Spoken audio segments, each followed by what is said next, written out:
Você a abrir a sua Bíblia lá no livro de Gênesis.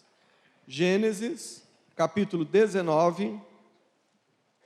Gênesis 19, nós leremos do verso 23 até o verso de número 29. Saía o sol sobre a terra quando Ló entrou em Zoar. Então fez o Senhor chover enxofre e fogo da parte do Senhor sobre Sodoma e Gomorra, e subverteu aquelas cidades, e toda a campina, e todos os moradores das cidades, e o que nascia na terra. E a mulher de Ló olhou para trás e converteu-se numa estátua de sal. Tendo-se levantado Abraão de madrugada, foi para o lugar onde estivera, na presença do Senhor, e olhou para Sodoma e para toda a terra, e viu que da terra subia fumaça, como a fumarada de uma fornalha. Ao tempo que destruía as cidades da campina, lembrou-se Deus de Abraão, e tirou Ló do meio das ruínas, quando subverteu as cidades em que Ló habitara. Mantenha essa passagem marcada e abra agora lá no Novo Testamento, lá em Lucas, capítulo 17, versículos 28 a 32. Mantenha a passagem lá de Gênesis marcada aí, e abra também agora em Lucas 17, 28 a 32. Agora nós temos esse mesmo acontecimento que nós lemos ali em Gênesis, agora sendo mencionado pelo Senhor Jesus Cristo, em Lucas 17, 28 a 32. O mesmo aconteceu nos dias de Ló. Comiam, bebiam, compravam, vendiam, plantavam e edificavam. Mas no dia em que Ló saiu de Sodoma, choveu do céu fogo e enxofre e destruiu a todos. Assim será no dia em que o Filho do Homem se manifestar. Naquele dia, quem estiver no eirado e tiver os seus bens em casa, não desça para tirá-los. E de igual modo, quem estiver no campo, não volte para trás. Lembrai-vos da mulher de Ló. O texto que nós lemos em Lucas 17 é um texto importante e altamente relevante para os nossos dias, porque é uma passagem que fala da volta de Jesus Cristo, da volta do Senhor, nos fala da consumação dos séculos. E como eu tenho dito esses dias, quando nós olhamos para a Bíblia, nós vemos na Bíblia um livro de profecias cumpridas. Nós olhamos para a Bíblia e é como se nós estivéssemos lendo um romance e estivesse faltando apenas o epílogo, o final. Se você pegar desde o início de Gênesis, você vai ver profecias e profecias e ao mesmo tempo o cumprimento delas. A começar daquela primeira palavra do Senhor para Adão e Eva, quando ele disse, olha, não coma, ou melhor, coma de todas as árvores, apenas daquela, do bem e do mal, não coma, porque o dia que você comer, certamente morrerás. Adão e Eva desobedeceram a Deus, e a palavra de Deus se cumpriu. Houve então a entrada da morte, da miséria, de tudo isso que nós vemos, todas as coisas que desagradam o seu coração e seus olhos, tudo o que há de mal ao nosso redor, teve origem no cumprimento daquela palavra. Faltou fidelidade, faltou desobediência.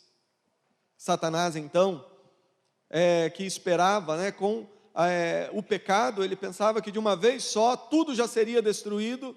Ele é surpreendido com a voz doce de Deus, que ao invés de vir enviando trovões e relâmpagos sobre Adão e Eva, vem o Senhor trazendo uma outra profecia. Vem o Senhor dizendo com voz carinhosa, Adão, onde estás? Comeu da árvore que eu falei que não era para comer? E naquele diálogo Deus traz uma palavra, e uma palavra de condenação forte sobre a serpente, o antigo dragão, que se chama diabo, Satanás, como o livro do Apocalipse nos fala. E Deus disse, da mulher nascerá aquele que há de esmagar a cabeça da serpente. Mais uma promessa. E essa promessa fazia menção à pessoa de Jesus Cristo. Jesus Cristo veio, nasceu, cresceu, por nós morreu, ressuscitou e foi elevado às alturas. Mas nós poderíamos mencionar tantas outras profecias.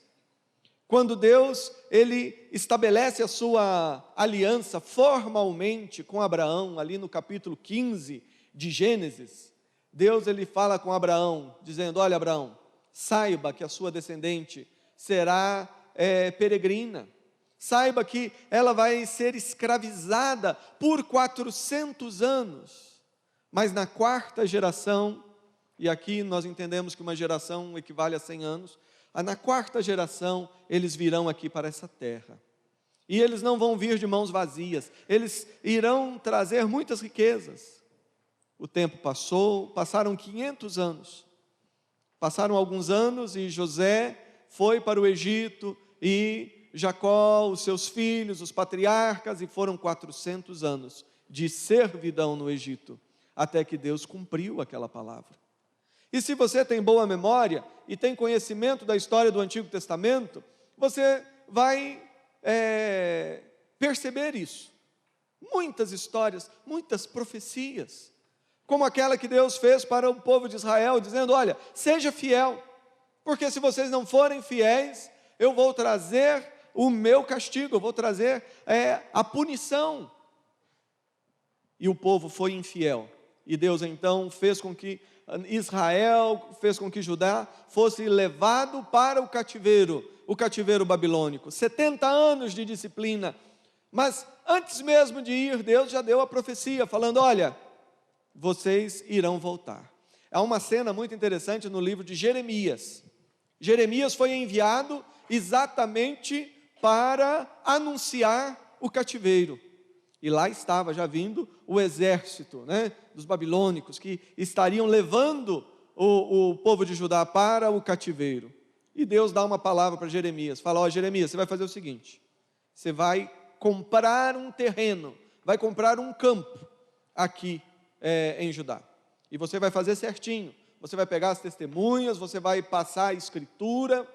Parecia uma loucura para Jeremias e também para as pessoas. Como? Lá está vindo um exército que vai arrasar, vai tomar conta, vai subverter a ordem, e como eu vou pegar dinheiro agora e vou comprar um terreno, fazer uma escritura? Mas ali estava a profecia, de que o povo estaria indo para o cativeiro, mas que Deus, após 70 anos, os estaria trazendo. Dito e feito. É assim que acontece, nenhuma das palavras de Deus cai por terra. Ele diz que a palavra dele não volta vazia, ela cumpre, ela realiza o seu propósito. Aquilo que Deus determina ocorre.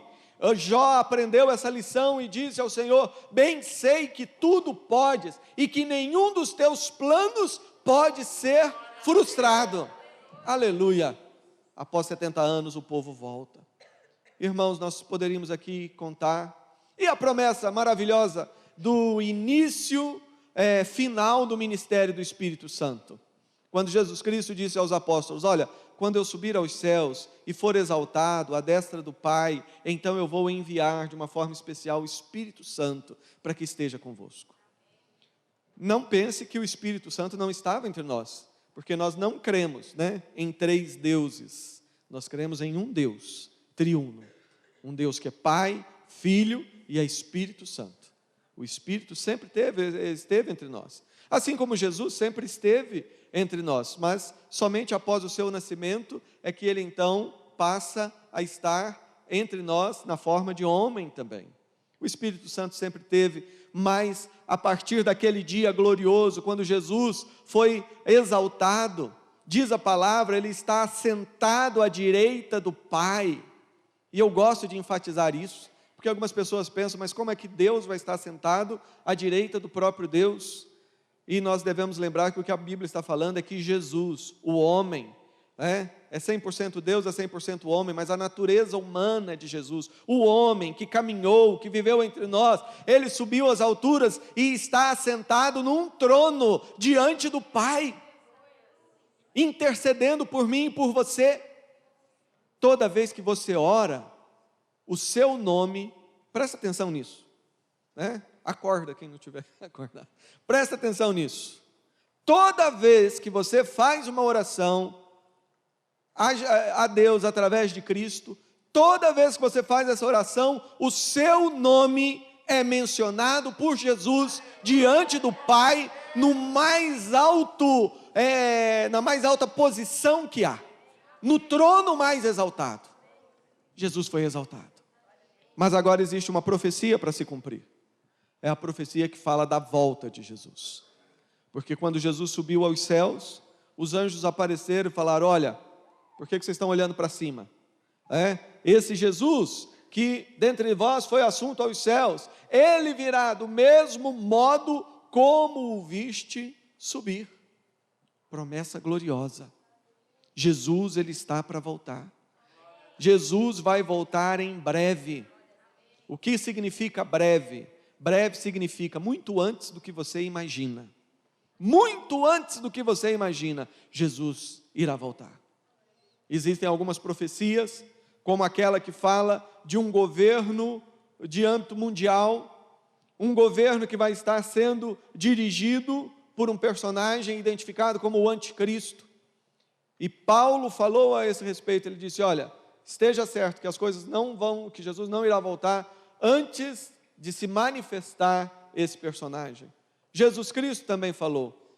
E hoje, se você ainda não prestou atenção, todos os meios de comunicação, em todas as reuniões políticas, seja da ONU, seja o G20, seja fórum social, seja fórum econômico, em todas elas existe uma tecla na qual todos estão batendo, e ela se chama Nova Ordem Mundial.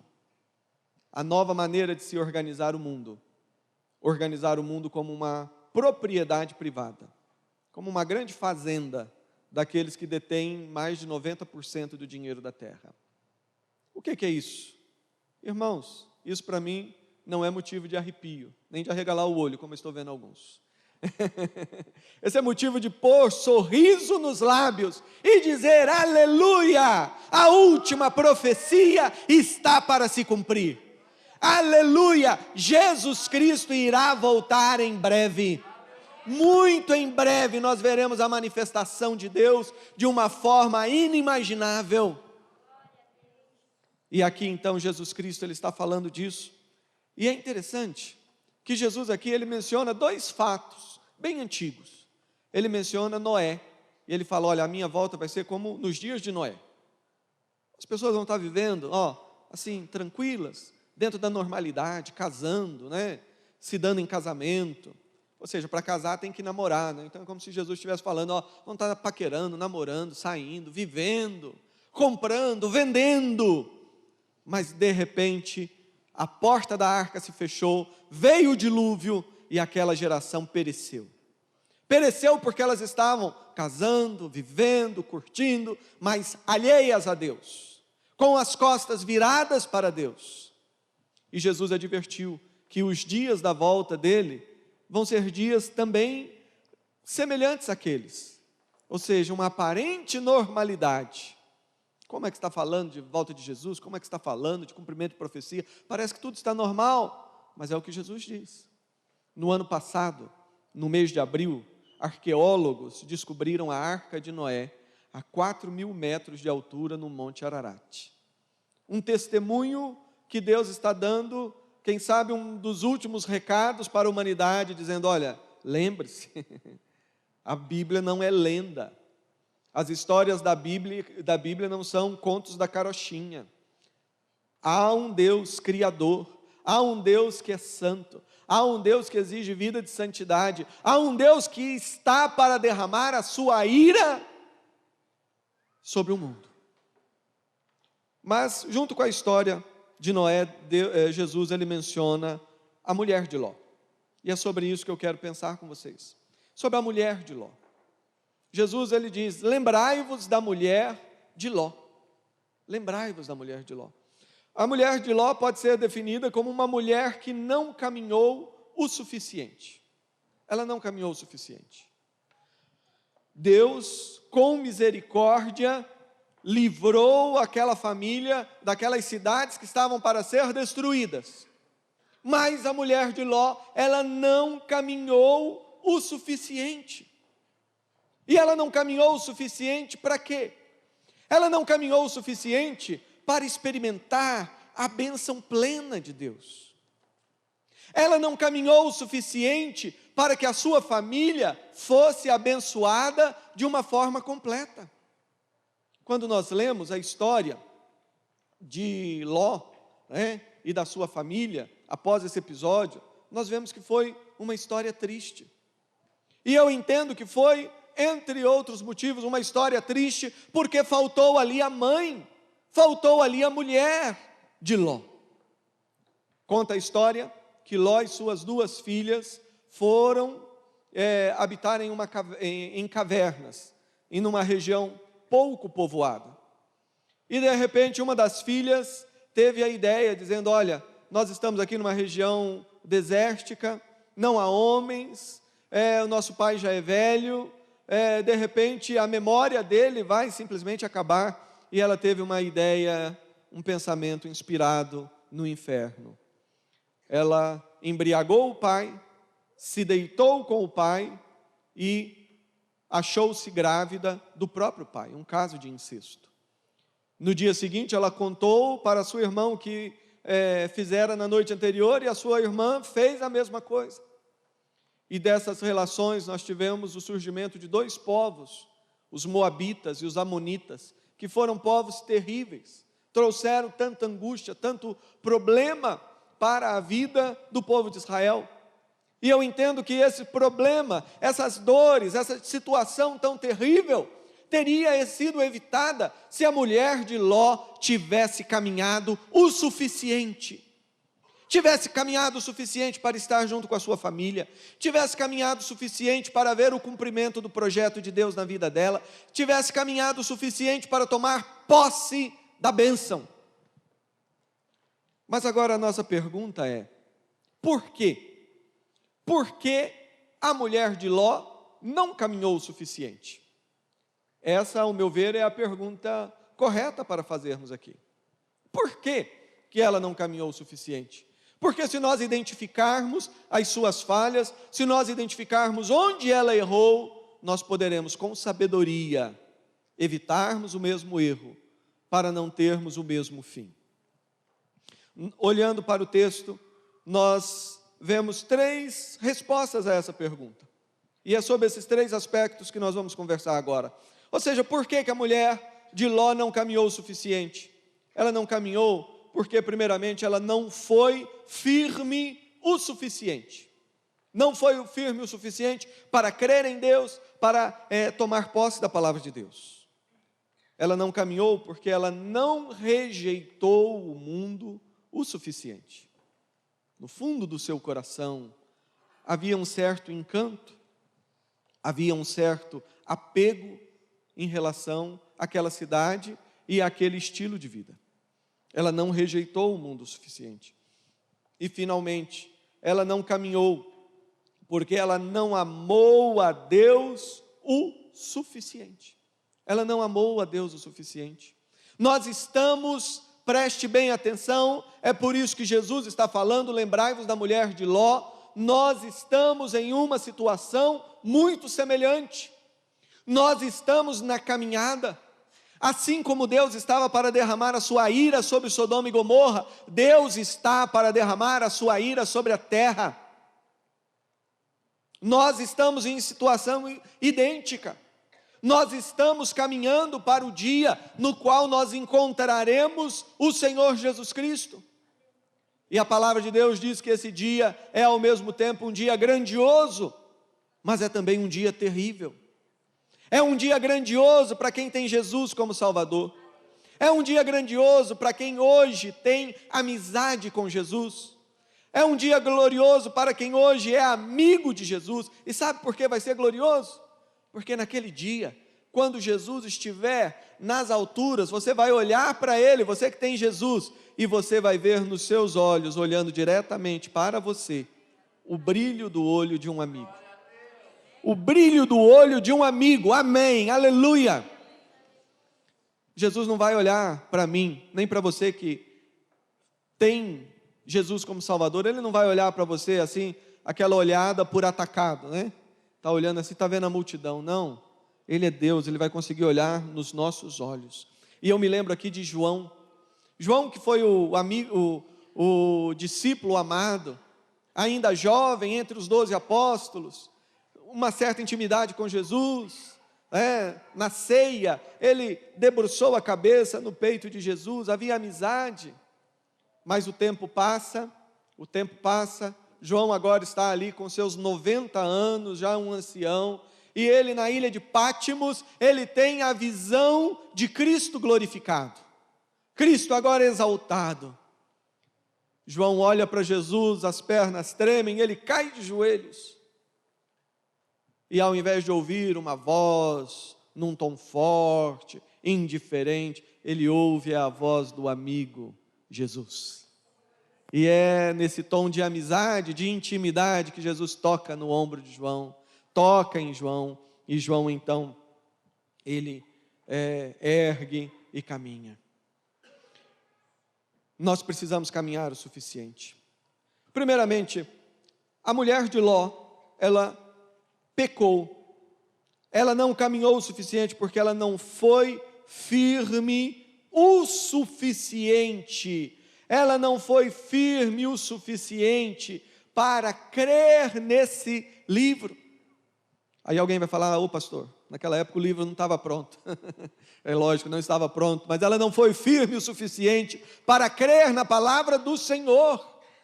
Hoje você tem muito mais que a mulher de Ló teve. Você tem a Bíblia completa, você tem a história pronta, você vive numa época na qual você pensa acerca do Salvador, você pensa acerca de Jesus, não como algo que está para ocorrer, mas você pensa em Jesus como um fato já cumprido. Mas a mulher de Ló, ela não teve firmeza para levar Deus a sério, ela não foi firme o suficiente para assumir compromisso com as suas convicções. Como é triste nós vermos pessoas hoje vivendo na mesma situação, pessoas que não têm firmeza, não são firmes o suficientes com as suas convicções, aliás, nem convicção têm. Quantas pessoas, elas vivem a vida cristã, mas parece palha. Algum tempo atrás, bastante tempo, graças a Deus não foi aqui em Londrina, mas numa outra igreja que eu pastoreei, eu perguntei para alguém: e daí, irmão, firme? Ele falou: olha, eu estou firme, igual gelatina na mão de um bêbado. Eu falei: misericórdia. O que era para ser uma piada me deu vontade de chorar. Mas quantas pessoas vivem a vida cristã dessa maneira? Não tem firmeza. Falam em Deus, mas Deus é um conceito distante. Não busca o Senhor, não se apaixona pelo Senhor. Aliás, esse é o grande problema, está faltando amor nos corações. As pessoas, elas às vezes vão à igreja e enquanto estão caminhando para vir aqui para o centro de adoração, passa tanta coisa na cabeça delas. Algumas pensam que estão indo porque senão vão ser cobradas, outras estão indo, mas nem sabem por que estão indo, e estão indo de uma forma morna, fria, falta paixão. Falta firmeza para crer que, olha, há um Deus, Criador dos céus e da terra, há um Deus que está agindo na minha vida, há um Deus sem a ação do qual nenhuma célula do meu corpo estaria em funcionamento. Deus, Ele está na própria essência de todas as coisas. Falta firmeza para crer, esse Deus me ama, esse Deus me conhece pelo nome, esse Deus me valorizou tanto ao ponto de enviar o próprio Filho para morrer por mim. O Verbo se fazendo carne, quitando na cruz do Calvário a minha dívida, a sua dívida. Falta firmeza. E quando falta firmeza, as pessoas não levam Deus a sério. Não levam Deus a sério. Não levam Deus a sério. Quando falta firmeza, as pessoas, elas creem naquilo que é conveniente. Então você está falando de vitória, de provisão, aí aleluia, Senhor, provisão. Está falando, não, vai dar porção dobrada, sim, Senhor, eu preciso de mais um carro. E vai indo por aí. Mas quando a pessoa não tem firmeza, ela crê só no que é conveniente. Quando a mesma palavra nos diz que os dias estão próximos, que Jesus Cristo está para voltar, que a realidade do jeito que nós a conhecemos poderá ser subvertida de uma hora para outra, o que é que as pessoas pensam? Pastor está ficando maluco, né? Pastor tirou férias, mas eu acho que choveu enquanto ele estava viajando, não descansou. É assim que as pessoas fazem, falta firmeza. Mas por que Jesus ele fala, olha, lembra de Noé, olha para a mulher de Ló. Quando Jesus ele cita exemplos sérios, ele está querendo comunicar a você e a mim a seriedade do momento.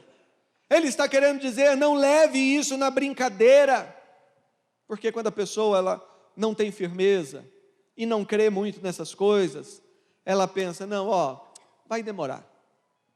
Tudo correndo bem, eu ainda vou viver aí mais uns 30 anos, você não sabe, mas é assim que as pessoas pensam. Outros pensam, não, e essa história da volta de Jesus? Sim, claro, Jesus vai voltar, mas quem sabe no próximo século? E quando falta essa firmeza, as pessoas começam a negociar os seus valores, começam a deixar de lado uma vida de santidade.